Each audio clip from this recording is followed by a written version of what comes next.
Би нэг авна. Үгүй стакин байхгүй. Энийг аваад ууж. Яг чихэр гэж болохгүй чихэр чинь өчиг хахаад юм байгаа сте. Чүдний эмчтэр очиж энэ яах юм чамайг амар байдаг. Нарийг муухай зүгээр хатгаа тариа ичдэн штэ. Болохгүй заяа чихэр дээр үнийг ууж шүдний хахаад хоёулаа явъя. Чихэр идлээ шүдний цоорл үсэхгүй яйцээ шүдээ. Чихэр идсний дараа шүдээ угаахгүй байгаа шүдний цоорл үсгдэг.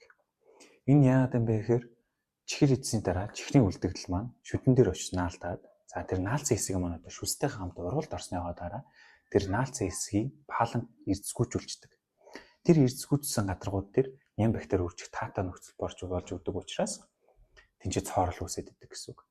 За тэгээд бас дээрээс нь хүүхдийг бас цэгж чихрийн бас хорих шаардлага байхгүй. Яагаад гэвэл хүүхд эндээс аз жаргалаа даврыг ялгаруулждаг. Тийм учраас хүүхдэд чихэр өгмөрөөл нэг дор эдмээр байгаа хэмжээгээр нөгөөд дараа нь шүдэн угаах хэрэгтэй гэсэн үг. Номер 1 шүд угаах.